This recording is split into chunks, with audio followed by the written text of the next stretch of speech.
What is the purpose of light? Welcome to Walking Through the Word. For today, we're in John chapter 8, verse 12, and Jesus says to the people, he says, I am the light of the world.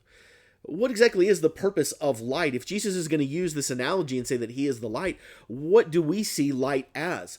Light is valuable. Light is the thing that gives us life.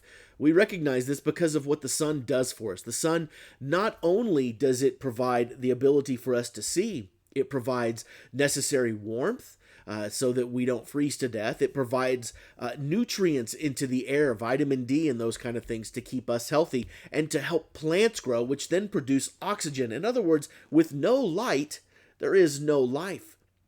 And that's what Jesus is telling us here. He says, without me, there is no life. And he's right, because the truth is, between the time of Adam and Eve and the time of Jesus walking on the earth, life was lost. Life was death. That's where it led.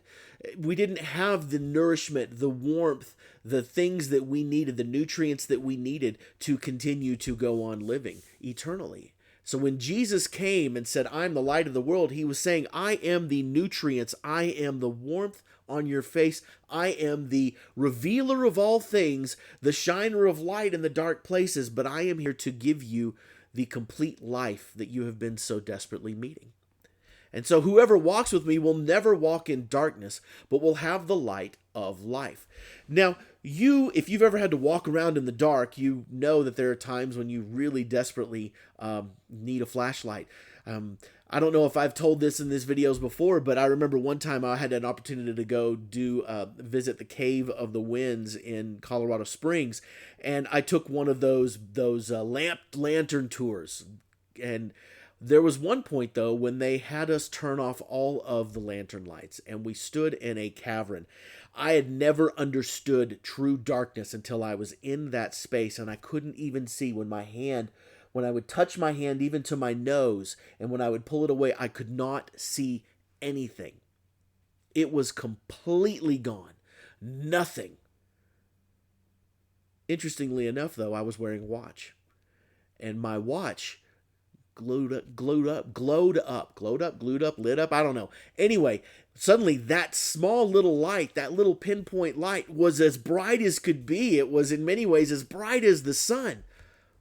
When Jesus shines, he removes all of the darkness. He allows us to not only see where we're going, but to fully see everything. This is one of the reasons that when we cross the line of faith and we become followers of Christ, we recognize the worthlessness of the old things because our eyes are fully opened.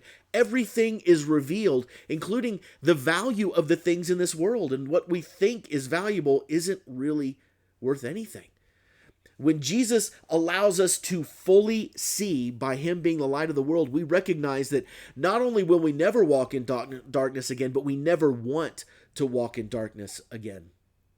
We always want to be able to see. We always want the nourishment and the richness that God brings us through the Holy Spirit. We recognize that the life we had is no longer the life that we want. It's suddenly like walking around in a half light. I had the opportunity to go to Alaska many years ago, and we were in the summertime, and the sun never fully set where we were. And it was strange going around in a canoe at 11 o'clock at night, but it was still, the light was not quite fully there. It was just below the horizon, and so it kind of cast this strange glow on everything. We could see, but it also had this strange feeling like you were in, well, a twilight zone, which you were. It wasn't fully light, and it wasn't fully dark. That's where we live most of the time. We see the light. Whether we can acknowledge the light or not depends on whether we're able to experience the full light. Once we acknowledge the light of Christ, it's like the lights are just brought up to bright. The dimming is removed, and suddenly we can truly see what is of value and what is not. And Jesus is telling us this. He's showing us where the light is. And so the question then comes to fall on us. Are we going to choose to embrace the light, or do we continue to stumble around in darkness? That's our conversation for today. We will talk more next time.